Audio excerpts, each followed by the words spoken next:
Mejo so menua. If you boko we free boko dia. Nyamiadom ya sorry etimi apie ya be do studio. Ente boni bia de ene energy say complain bia ni ho. Say ha so boko de. Nyamiadom ha boko. Mamenda wasi many material nyina one personally so keep it to time busia honorable bahano 30 minutes even before time. You don't normally find that with the honorable MPs, but one of the best menda wasi na tiefo so da wasi so aje brese etonza for castle be by my yedidi enkomo Odotobri constituency 170 dey na koso Odotobri boko boni bia ni ho for the past say 2 weeks in the I've been working actively at our constituency. So they were winning the barriers, and I say, Opemsuo, na Samri na would ye jumedi bia kabia apart from say wo chamber num shemra and I won't dream o mine ntino yes raya for there's also a big thank you tour. Mashasi I no community based. Nti when you na see I koda no radio so na ye kobodwa ba bi ba ko say that say because obi biara eta akire na enyimonyam sha etise kese omode ahyeme enya enyimonyam ade bia meka enya enyimonyam a de ahyeme se memfa nkodi nzemone bi ye osom enyimonyam ha nti it's a big responsibility na minim se enye obia ne nya ne say and that is why I have embarked on thank you tour. I may call every community after the other. A bit me actually kakra because mention no so papa constituencies friends communities a home a brew 200 but in him say all these communities and I can boom asuma me and you know was a mesan ko obia na so na mekodanase apart from that say yakoya adwuma be busumi miensa muni ene yaba and you know the war parliament and the ekoso wa ban mu say so no was say meko na me de ho report ekomom and sana free fie busumi miensa minim say eyeden a mani ene maso wo fie wo mechi all the time na the ACBA so mete but efe se me kon makwa akotie free me ankasa me manfo ho se wo call ye we na asi we ni hia kwan we ni na nam so ye tu anamo e de asiesi mansini no nti no jumedi a ekoso wo hodoso all this besides the normal and niama ye obekwa ye obesra yarefo and ye gusu aye we ni na no ya na time bia nipa bi wo ho hia so lawyer we dey etin kwa henso amane se ne esipe no de nyame pe no oye na me de mesi de nyame be bia eso ye so de ase enti we make the best out of every opportunity ye benya omukasa amase de esipe na no party se ko bia ko de opa kire nse ko benya enka MPP and the buy so de ase MPP and a general election for presidential no ko nyae but enye de ye pe nyina na abribia yenya ena nyankopon so enye mistake enti no yaje atum we are working on rebuilding the party na minim say ye beba stronger than senior na sitie 8 years ago 4 years ago. Personally me pe approach now far with regards to your thank you because Drew say a campaigner the various candidates will know say your community or our community and we will go there for votes. Name ekoba thank you ni nema bisabon si abodwan ba akope. And I like the respect you are giving to your constituents. Say I will come to you community by community and me pa bon say maybe ma san ho den no and that kind of recognition and the respect I am microphone me penisa I would wish other MPs were emulate from there why when you abodwan no be a hosun be say expecting say mo beba but draw about to the common also and me face why are they sorry me that's it but you see the interesting thing is I feel minim say almost everybody is doing it at least dom kumane side there and a minority there almost everybody is seriously engaging with the constituents. Well, my Honorable Onyina Kwabre yes. is the Adinkomo, Mene Edu, Honorable Edu, for the Chrome, and I know one so. And apparently, you are all first timers in Parliament. Mamin Bissau, your experience so far. I mean, for 4 months being a parliamentarian, Senator Yama, your expectation before time, and they said you were Yo, to be honest, Utia Chira, Senior Uhuno, Ubain, and now Betinejuma, is a little bit different. Remember a few examples. Senior Bia Nimno. Him say you call for either 11 weeks, 12 weeks, you call ye juma one crime. After that, we say by 6 weeks. Until Caneno, what you know, say, and I made the enemy say, Ubefia, Ubejua home. A faina Ube Jumano. Ha, and crying, dear no cry, who free fear now call parliament, who free fear now call parliament, now we committee work. From time to time, I know the anything, but say wo be fie na wo say baby biara here wo be call. Community see do so. Me so ma kwan na ye. So what you say? And so wo be koni na. Wo be koni na. Na the good thing in my case and I say memre me old man me come any mum dear. So the good thing is a juma may no manage home. When you have the passion, one tibreno. And bona me bompire said ye would kind no say Yamma Modin, the metimia ye jumani ye. Ha na a jumano one so we in year winyam wenija is rewarding. Because oh here me ba menshie Bibia kwaso kama wa. Enye bebia community bia na constituency bia ena enya ne sa. So what you say? Baby ohwa okwa omo ye deprived. Baby ohwa ensuo ho, baby ohwa ensuo ni. Baby ohwa school ho, baby ohwa school ni. Baby ohwa wuntimi enye phone calls, no network. Baby so ohwa ebi wo. And you know, just like and certain numini na nyepe.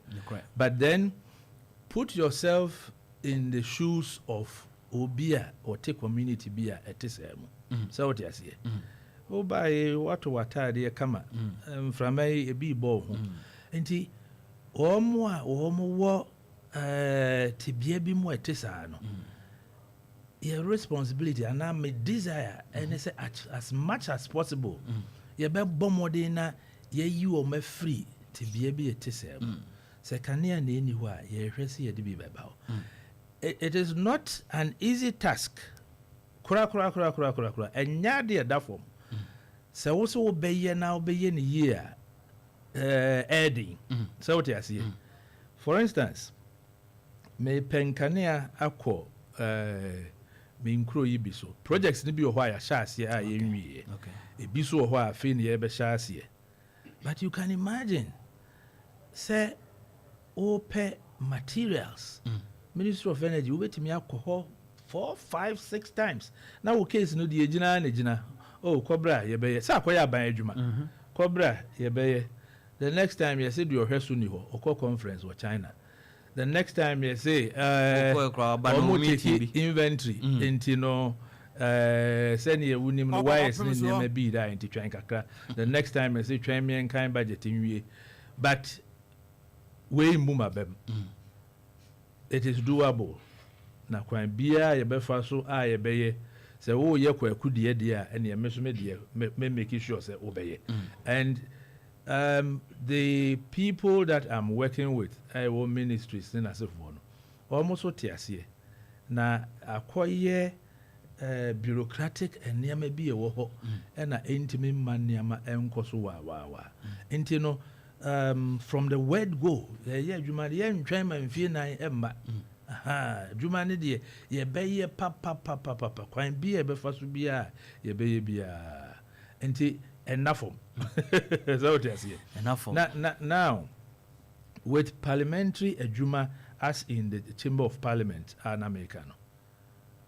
Yapon no miensa da. And yes, obekwa adwuma no miensa ya ahomache no miensa. Yes, obekwa adwuma ebia no wotwe anadwo no apon no miensa o. Ebia be nondu anopa ana nondu mpem no mwasase. Na mujina musa. Mope adwuma ebia dubaako no miensa ansa no apon. Munya kwan didie. They make provision for members ya munya dwane amopa bia nka wo fie banku bi ne they be dangerous some kofa bi ba emre bi ndia na me ka kire over the banku bi ba we am order banku at midnight omo beda adia some crowd and I me say we dey mo nkonko di na owu adwuma we dey me nye bi ga ho me da duro so mama na me Opemsuo. oh great na Opemsuo. yen share even when to serve for you oba ye cry say person o call constituency by constituency enya asam keto one hwe kro no ntimi ankwa anwie na time aso say we say o go back to parliament. It means that you need to come back and continue parliament adwuma na nso ewo ho ofri say for first timers and kibetimi ayi bibi say obi the moment obenya first time no can guarantee a second term because do you think say enough 4 years and enough for first timers to know probably more standing orders and parliamentary business and also the work you're supposed to do in your constituency? 4 years, do you think is enough for first timers?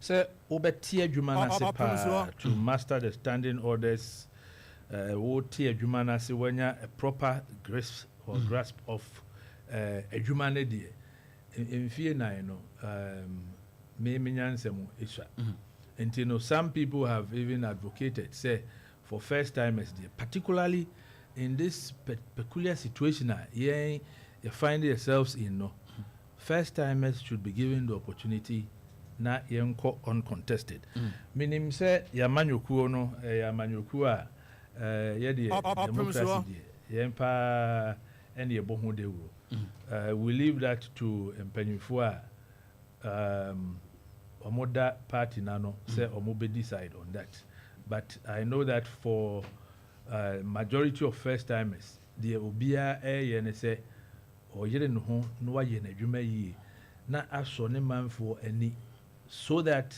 say akwanya ba say onto aso for second term enkoye problem emma no yenhwe youth and sports committee me nyan ntia so o ka ho bi. Yes, initially na me wo standing orders committee which just as a DNCT and standing orders no yeah na ye so e be amendment bi ba also ye introduce a new standing order ana emra foforo e ba standing orders no me ye so Okay. Currently the new standing orders there apart from maybe a type 1 na bibi woman I don't see the need for any amendment serious amendment. Okay. Na enu free wa me wo judiciary committee as the vice chairman and me free sports aba energy. Okay. Judiciary honomo no meaning say the judiciary itself ni an arm of government and your democracy separation of powers they are a separate body on its own. A separate arm of government more a committee in parliament another arm of government that committee you know more responsibility in saying Netietium oversight responsibility. Okay. Inti bibi biara judiciary no ekosuwom concerning the judiciary and the judicial service. Judicial service no clerks no registrar for any security for driver for cleaners obi biara a oye adwuma gi aketua ewo judiciary no other than judges and magistrates. Okay. And you know baako but we are responsible for the judicial service and the judiciary. Okay. Ebine say afibia no aban wo so e de ne budget beba budget no se ne ye sitie no ye tichemu ekuku sports de afi ye bema musika sei judiciary ye bema musika sei ansa kura na ebekọ parliament na yɛbɛ approve budget ni na ɛwɔ sɛ committee biara yɛkɔ na yɛkɔhwehwɛ mu sɛ sika a yɛtwa for saa adwumakuo yi deɛ ne yɛde bɛyɛ afe yɛtwa mu deɛ na mode sika no yɛɛyɛ thorough yɛhwɛ the previous year yɛhwɛ match performance with resources and you know ɛno wɔ hɔ now there's the issue of removal and the suspension of Chief Justice. Okay. Ɛno ɛyɛ yɛn asɛma. So what you see. Also, about 7 judges, president are nominated yomo. Senka yembo mabasu yem promote yomo from the Court of Appeal and for Monko Supreme Court. Ni na ɛyɛ nsɛma ɛfa yɛn ho. We have been quiet on Chief Justice Diano Kakra because baby a edu no they say edu committee anim a committee no ebeka wasem. But then we have issued several press statements, a press conference, and then as a committee, as a minority. Oh, okay, as minority. Okay, all right. We'll come to that. Now we heard the side of the committee, but what passes through youth and sports? And we'll buy energy for now. We'll come to energy, but youth and sports. One of the way youth and sports committee and we Ghana population do youth. Maybe I said, do you think as leaders of this country, prepare you for no year for the future ahead of us? What is that? Some case. Me say as a nation, we are doing the little that we can. But Mecca say, we should be doing more for the youth. They be me come in person so the youth and Kora Basura BC Bebe 35 40. I take special or peculiar interest in Omo because baby be a could be or might be a Odachi in Najina with youth so. It is when to me what NCSC youth no fa adisuemu for my pomodin ho fa which apomodin which sports bebem so what you see okay fa sa niam no so wo bo mo ban ene na sefo a o man engo ba bia because the older generation will be phased out in the next 10 15 20 years. Some of us will not be relevant e bia na otifie na ojije onana no so what you see but emrantie ni nketesia no as I say, omo ba up no, omo and a babeji or my abedi or my so. And we need to place more premium, a bigger premium on the youth. So what I say. But for some reason, nyadia banesa ewo my mo. So what I say. How many of the youth, mami misa, juma? Virtually all of them are dependent on their parents. Ejumani for youth, you know. Fine. So ejumani ho na youth also beko school. Where are the opportunities? And you'll be an intimate school fees. And your parent be an intimate fees. Mofrano so near Juman waka say abruchiri obeji loan no diako. And you know, I think that it is a serious question, Webisa. We need a national dialogue, serious dialogue on youth, you know. Na yenjini youth in who ye ni yenhwe kwan a yebeboa youth no ama omapeja. Me the chairman bisa question here. To say a committee of parliament sometimes said can understand someone can say a national dialogue and of course probably it can start from parliament. Etobia meana media wo sebi omo base ento abamo. A do campaign time there we are able to say, oh, youth, you know, yet how much my youth near that. And I always say, I heard the past few years, youth have few my money. I say, so be so more money hope for my youth, you know. I agree with you. I agree with you. And I say it all the time. Maybe my name is Baba Kunebai. Menena Juma almost be 9 years. Time and I'm a lawyer and on a clerk. But a young man, I would say, in the future anything. So what has Nyanya me kra na adom so di wachi a.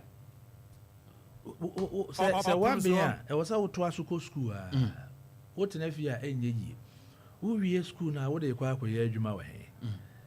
Na da ben na wo benya adwuma abo asika no ato asase bi ana wo beto ka bi se wutim. So and that is why we have a lot of the youth engaging in enema beblia and fatano. Almost no omo taste any nyama passing yen. Especially this time omo enti omo hies kasen yen. Enti wo behwe na ma bet no adoso bet na no so a na o use styles bi ways bia be mananya e dey briwe ni so. Enti we need a national dialogue on Enketesia ne Mrantia or the youth a friend saying so for instance, let us use the district capital, Jakobu. Mrantia ni adwuma ombeye. Omu nya adwuma ombeye pa so all the time. Honorable protocol ba kai yen. Honorable adwuma bi ba kai yen. Na adwuma no eya ahen. Ubetimi akai nipa ba ku mienu miense. Adwuma ho anke nya honorable party leaders. Adwuma no ya ahen. So what you see? Inti Mrantia ne Nketesia omu they are very very very fit. Ebia wako school awie. Opemsuo. The one ko school so wa yire no ho oye kakra bi obetimi aye but kakra no ehende de ne ba akodu. That is the problem. That is the problem. Kakra no dachi obetimi aye de ahwe on ne ba.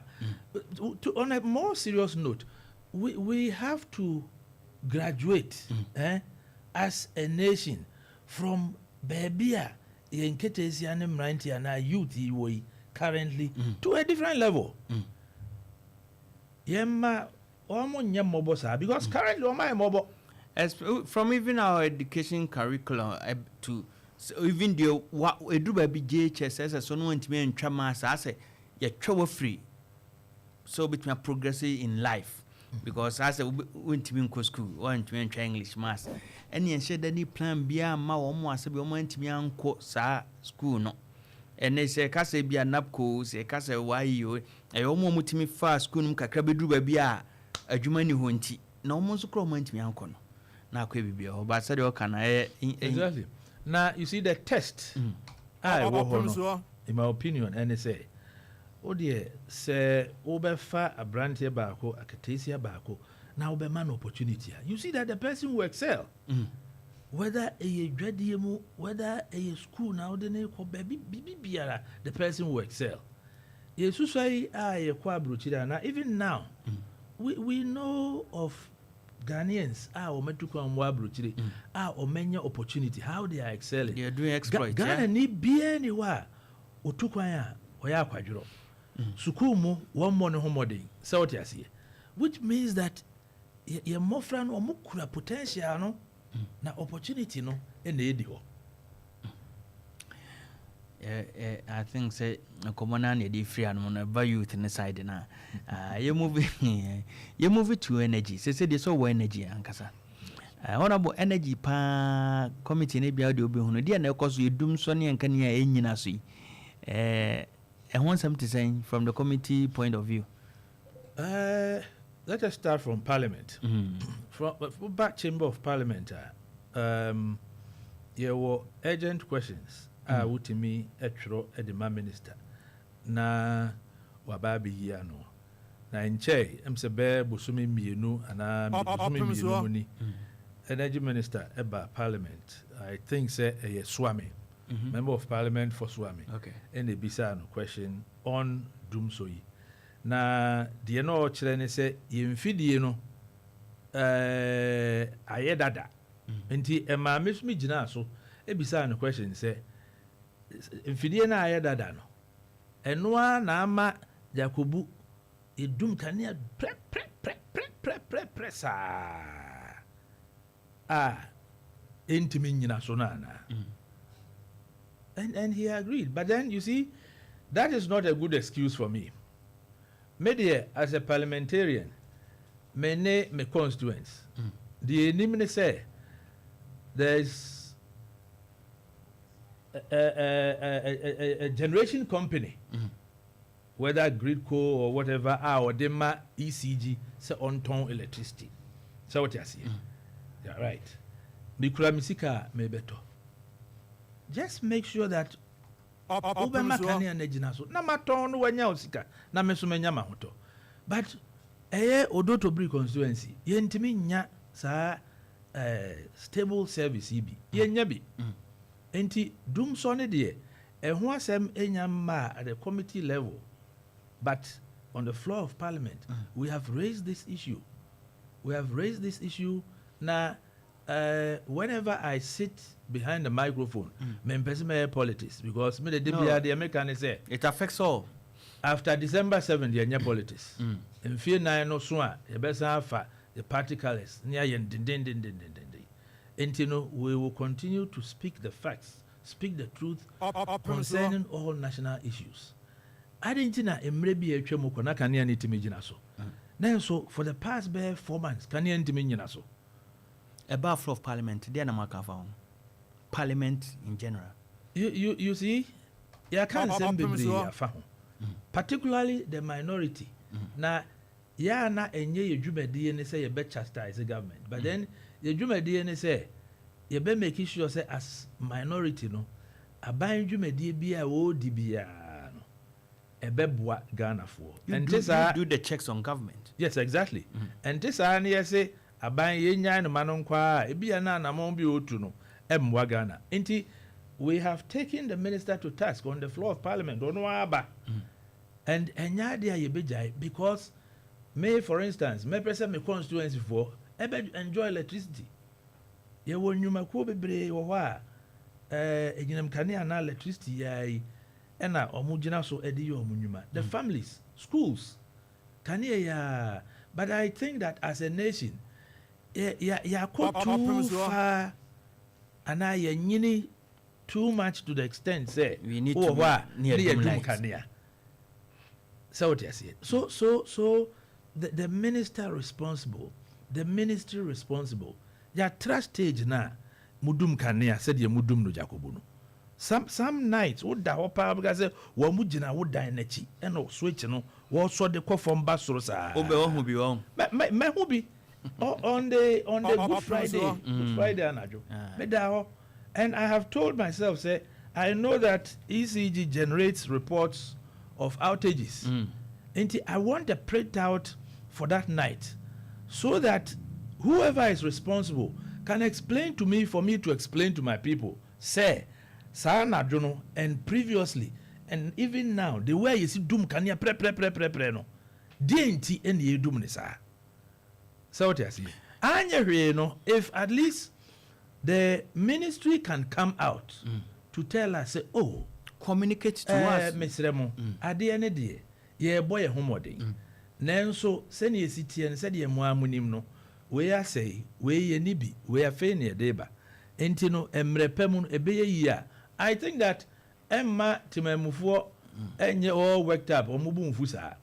But then the blame game and away na ye way ye and away and fa way ama ya to a banner Ghana force mobeti ye.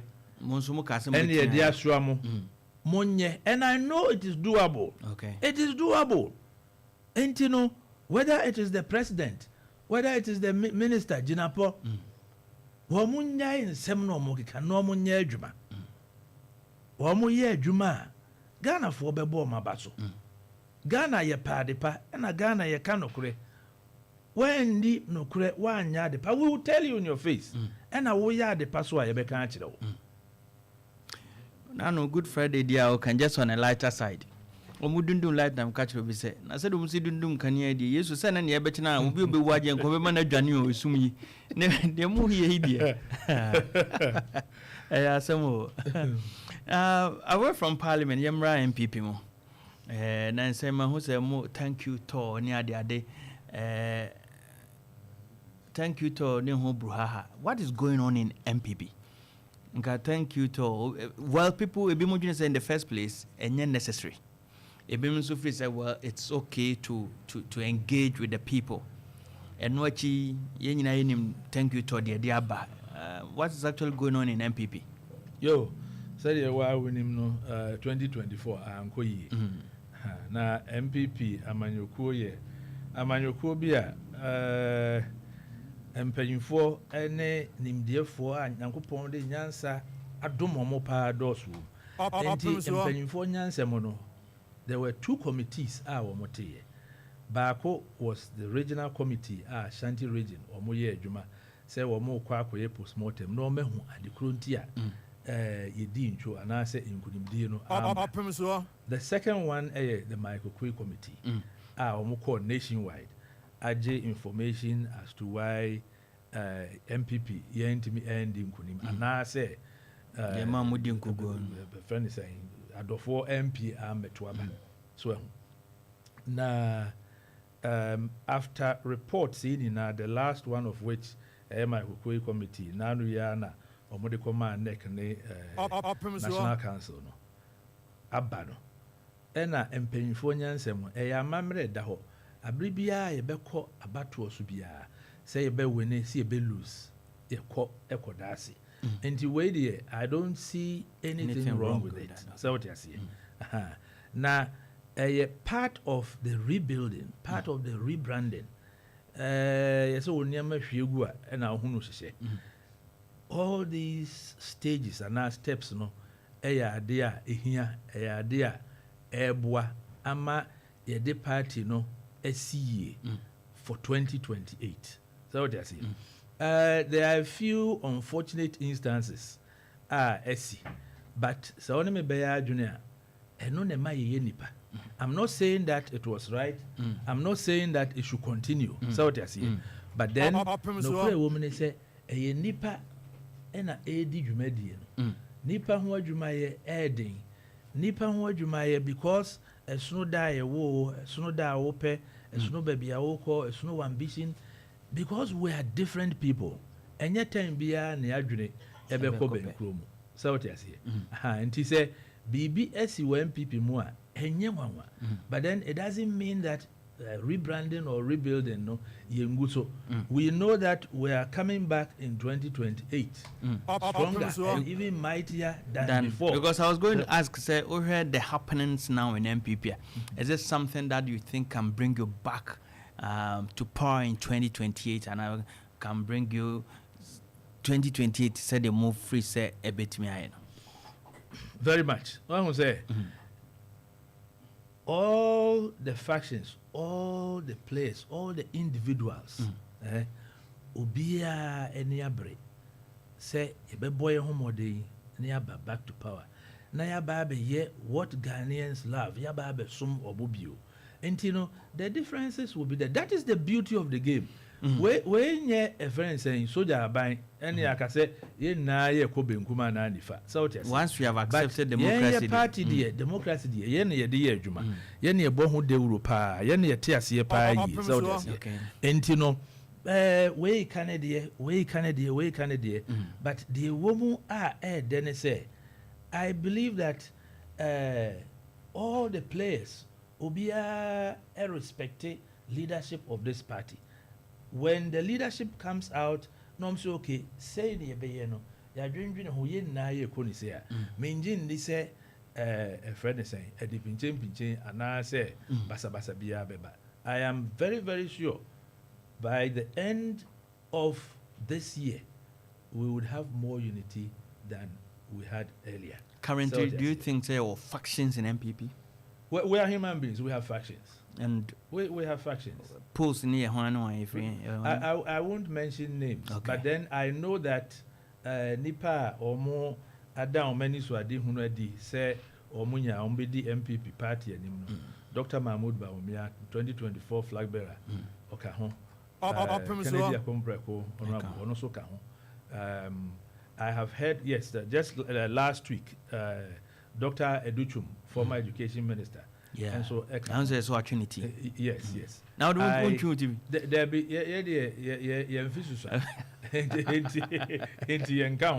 I know of friend is Honorable Patrick Buama, Honorable Brian Champon, and I think that can we say these are the people creating factions in MPP?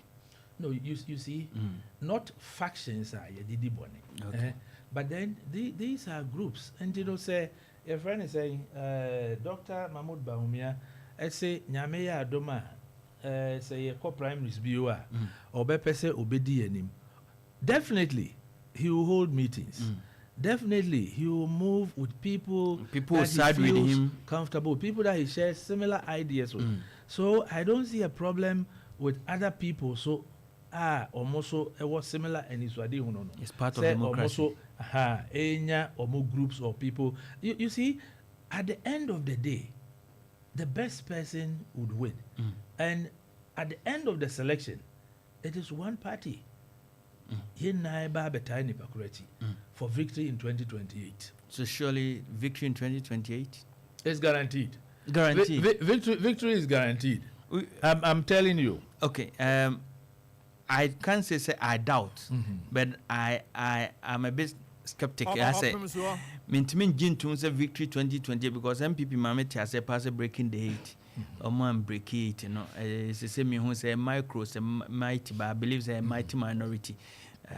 As of recently, MPP in some can I banners. So when you say victory 2020, and of course no one can.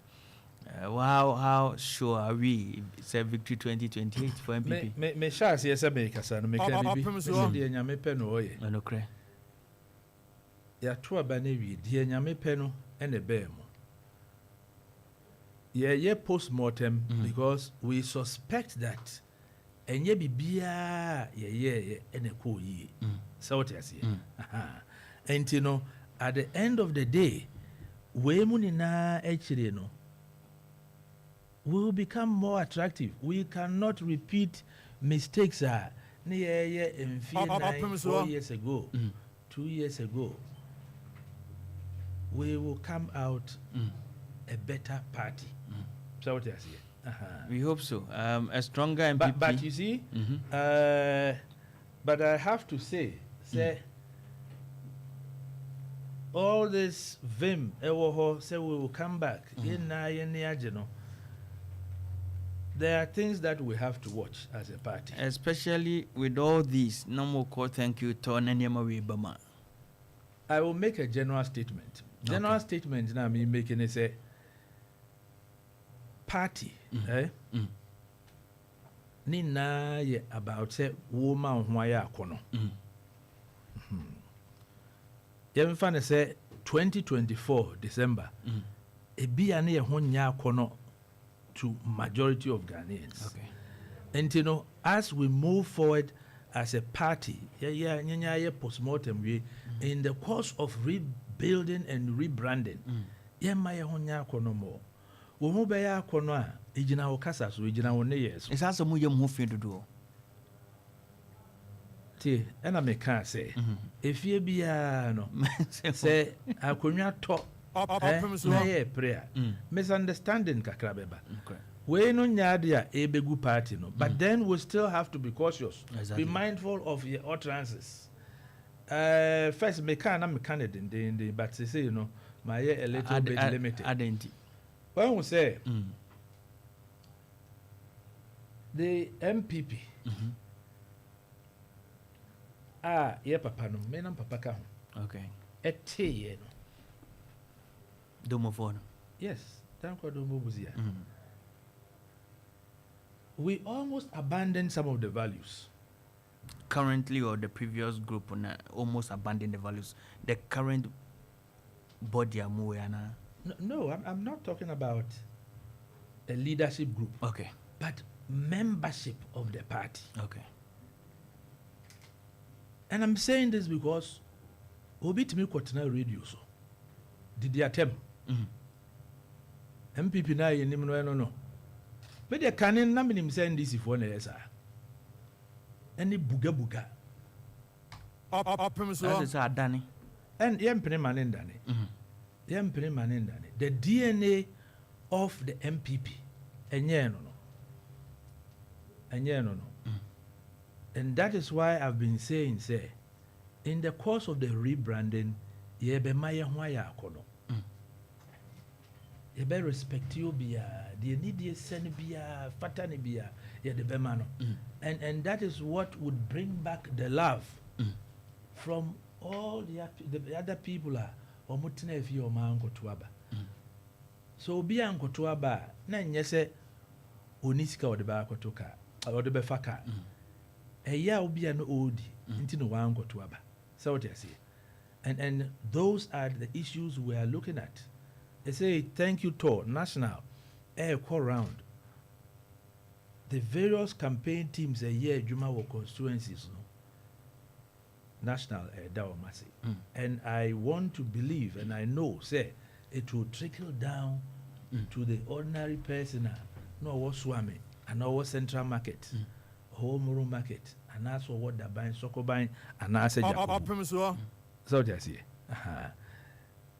say ye nikai am fan na ase no anko the campaign team and they say ya bo matra wo mo na no mo ne friends flag bearer here adwuma okay at the end of the day if you want to send an ase no further down flag bearer won't mean man messing call every polling station so the hierarchy the structure of the party and a debe form and you know mean who no set from so bia aba and this is not the first time thank you to DBI it's a step in the right direction.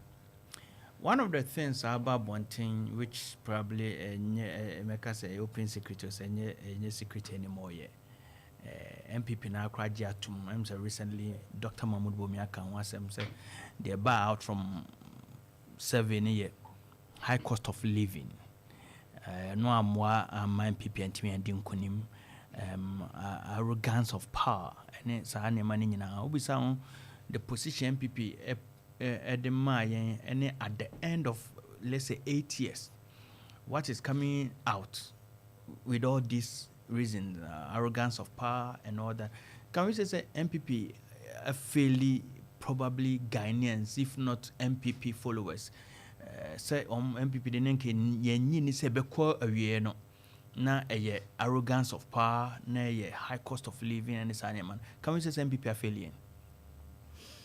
I won't lay the blame at the doorstep of the party. They won't say individuals in a formal party, but I will blame individuals. So do we certain individuals? Do we take it MPP failing? No, I will say individuals within the MPP failed the party. Failed the party or failed Ghanaians. MPP is a party, a group. So how can individuals affect the party? Okay, listen to my argument. Ebia yama opposition in the party. Se dwumadie na wudi no a party no any swade hu no a party no instructions a party no na show say ye bibi na nko yi the party can take the blame for it. Okay, right. Na obi frɛ wo no amfa no party na amfa phone no Debbie and I said you were talking about arrogance of power. Unam na nanti obi aso a eno also no kokoroko na esa. So it is the individuals within the party and yet the party. The party they did that at the detriment of the party. Exactly. The party is made up of a lot of fine men and women. So we have the men. We still have the men. You still have the men. We still have the men. So what you say? Na me say the actions of one or two people. But and yet I won't mention names. You know more than I do. What and no other station than Opemsuo. Bibi pania kura to for my moti. So what I say? Pania kura to for my moti. There's a windy man come at now. And you know, I will not blame the party. So but moving party no any form for no. The structure, the leadership is not the party. So what you say? But then certain individuals. But me first and MPP is so big say individualism bet me affect me say. So you can't say individuals na failure. In law, e be a way adwuma or backless. Okay. Now we use position. Eddie ye bibia backless so one benefit from vicarious liability ebeko backless. So, but it doesn't apply to political parties. Okay.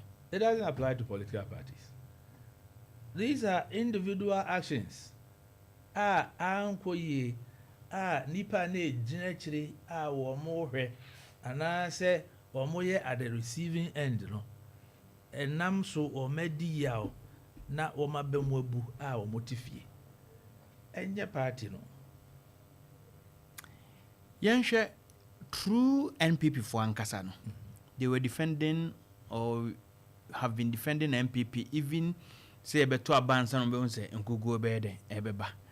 The true information is say answer na beto aba no. Say NPP ni pa o NPP ni mpo hu say ade we nkoyi a no mu defend say ebeboa. I think other people are here who almost say almost beboa and almost be affected the fortunes of NPP. Those who don't necessarily belong to NPP. Maybe are probably even from other party or those in the gray areas. Opemsuo. Sankofon and in quote plus MPP and Sankofon. You want some stakeholders to the success of MPP because I could say Sankofon woman I could say a more plus MPP need would naturally defend. No. What can smaller political parties and now what can individuals? Even individuals, people who are not, let's say, members of MPP, because MPP for pano, kakrabi no ekaso bia MPP ni mapapa onko toaba. E other part where more floating voters. Sankrofono ye hu some stakeholders to MPP because the evidence MPP and this kasa as if they have the majority to win the seat, but they forget so you need other people. I know in Ghanaian politics, you see, neither MPP or NDC any bit me acquire battle also. So on its own strength to win. You always need the swing voters. Kakre bi was a best also now ultimately the nyawo +1 no. And yes I win and I think that these actions or inactions are not which I have attributed to individuals, not the party, no, affected everybody. And you know, even though the swing voters, no, stakeholders, I think that just as actions, inactions affected Ubia, they affected almost. And swing voters. They are the only people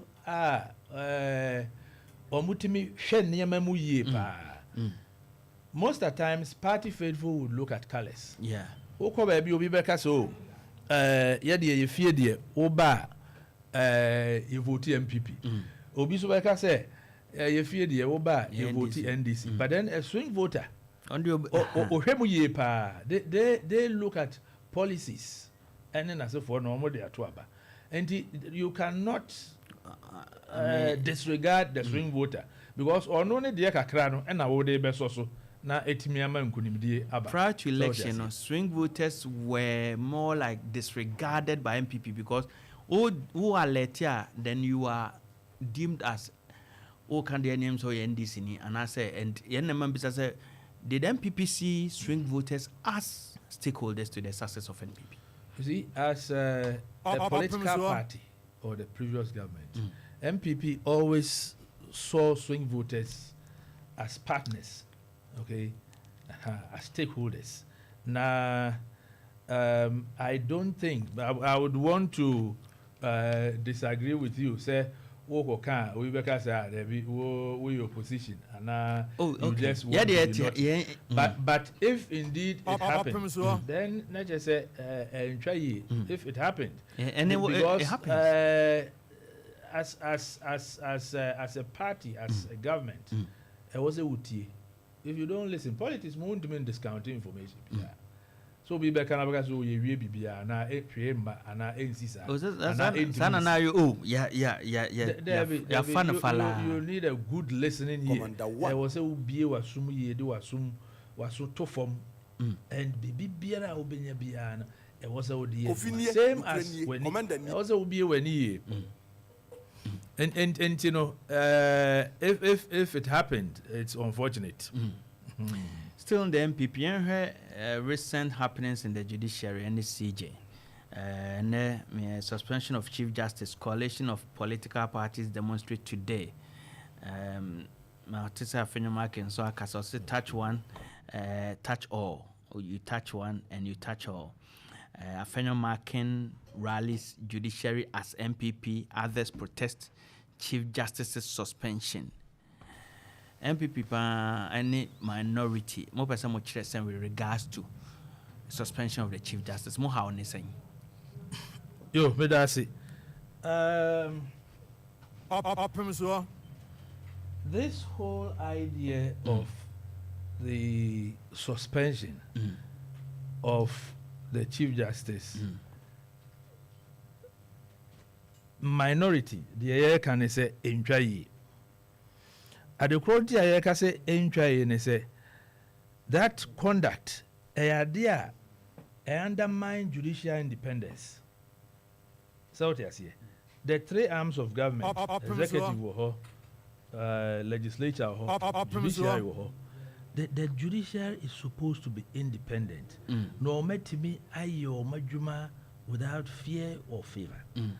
The moment you begin to do things like may you ready, ma suspend you, may be you ready. Idea, in our opinion, now why you say we be silence the judiciary no. Would who be show mumu? Emma dear was so moka or majuma, a was so moyeno, woman to me yet. So what I see. Okay. Yes, as who say, oh yes, sir, who exerted political pressure on them, which the Constitution does not permit. And you know, the Article 146, which is currently being used by the NDC and our president, you who say, no dear, adibi keke, eno, or namso, the ADC. But that's the position of the Constitution. That's the Constitution. But then, so kaya, and sana, the current president held a meeting with NDC lawyers. I will catch it almost say, or bar, it was a woman making sure say, we almost best NDC, a judge for Nibi, and the Aquaco courts and all because someone also phrase there. Yes, there are 7 names that have nothing to mention. It's a committee, no yes. You are here to look at that have come up. So what I see now, in the course of doing this, Nature say, "Who politicize it? Judiciary no, because we will say NPP for those, into what the NDC for so big, but judiciary, yeah, no MPP NDC. Previous government have been doing that, and how we should condemn it outright all through time. Now, Dubai also appointed. Yes, the appointment was based on competence, qualification, and John Dramani Mahama became the same thing. No, you see. He cannot, and I would disagree with him because he's a very person I can't say judiciary, you know, in terms of the Supreme Court, or more number no. You should cap it. Me and man no so, 15 no so. Now 15 plus 7 22. Gives you 22, which is more than the 15. So 15 no crown I said Dawson. After the only 22. Person they got 22. So how do we believe and you I think when you do things like this? I think this is what the minority or probably lawyers like you and MPP Mobeka wants them rather than suspension of the Chief Justice, which to me John Dramani Mahama or Tumra rather than to say some can say I didn't 15 cross said those, I didn't adequate 22. Yo, Mate, I understand your point, but I disagree with you. Okay. The reason why I'm in say so far there are petitions buying and our petitioners no but your home petitions no, and even though can we take that as credible or authentic? No, Nina is very credible. Oh, Nina lawyer. no. Nina is very credible. Just that you ain't mean disclose your source as to baby and exactly. But until those say it's coming from this credible source, we can't take it to be credible. But you see, say committee, is dealing with the matter. Okay. You ain't mean delve into the merits of the contents of the three petitions. But then, Mmieh, I hope that the committee will do the right thing. Now I'm on set bad precedent and now I'm on track a sebia achia ento emma or my. What would you deem to be the right thing by the committee? The committee would have to decide. I wouldn't want to preempt or more decision. Okay. But then I'm on the side of the majority, my minority, in terms of this entire petition, whether there's been a prima facie case or not. Minority, no, ye na ejina faako. Baby amujina no, a dear pa poti mra, and a bekasa John Dramani Mahama wato. Baby amujina, and I say ijina dear mra pa no wato. Oh, and can my pesa wasema webi say. Me year no, not me year no. Let us say me delve into the merits of the matter. Okay. So what you say? At the end of the day, committee no be say you say only who can know ba etupai. Okay. Wo conditions of service no. E ma wo kwan. Say akwanya bi basa wo betime di wo kunu ana wo bako. Na wo de ne koso a per diem ana aban akọ homa wo bo no. Utimi jibi. So what you say? The facts of the petition were the actually whether we form and our form here no so no and also and American say if the committee would look diligently look at petitions any whether my form and our form here they would arrive at only one decision, and I won't say it here. Mati, I mean, you have it's your prerogative right. Me pese may push you for that. Na when no a fat Chief Justice and sense me hono. The minority anadom kuma ye pese ye catch the John Dramani Mahama ne say. Ade ba akope. Ena December 7 Ghana for eto abama na so omra me wo mebu man no na ahoto emra as much as possible amemo ye ntimi mu no within 4 years the achia a obetimi atia no atene bia ontene no but not to go and control the judiciary which he now seeks to do enti ene over oye kire kese a akoso won kran omo petition call Supreme Court e be call Parliament ene de kaka hona enyina so we and a ma a dom. Did you see the crowd? Who dom I call? And upon many na enye minority in Parliament and our condemn we. A year nano May Day. May there toss the decline. Labor Day. Yes, organized labor. TUC omo condemn we. So what I say, the Ghana Bar Association has also condemned this. Na Yesusu say John Dramani Mahama epese oyiye yesanyama we piakwa nchen bra nchen na je say or the nkrofo aba abegum but it is not right. So what you say we hear a lot of the organizations, agencies, etc., government agencies obi o ho a you say kofie o time on so you cry ti kofie asoja for more time on so yes there be money na monkofie so bo chrono be 15 years ahead ye mpese eno betiesi judiciary no wodi hu be hye omu south ase ema ensema eni so omu ka no ombeka se saa na wo se eye the independence of the judiciary is guaranteed by the constitution obiare ni ho kwan se wo sesa no not even the president, not even when there's probably abuse of power or financial malfeasance. You see, the same your friend is saying 146 Opemsuo 3 instances and a quine a superior court judge you I say infirmity everyone say be say be what you count infirmity, incompetence, the to be incompetence and misbehavior. Yeah, no, if the proper procedure is followed, now it is proven say we mu bia when to me am protected and wafum sa nyama miensa me kan ya you will be removed. Okay, so what you see. But in this case, you don't see any of the three. It is important, say, with the case of the Chief Justice, me can say the edikan say we petition no ko aban wa and our president wa. There was a president. Every say there is a prima facie case. Now, and no American say petitions no. They won't be. They won't be. You know, but the best wa. Okay. I would say, Opemsuo 104.7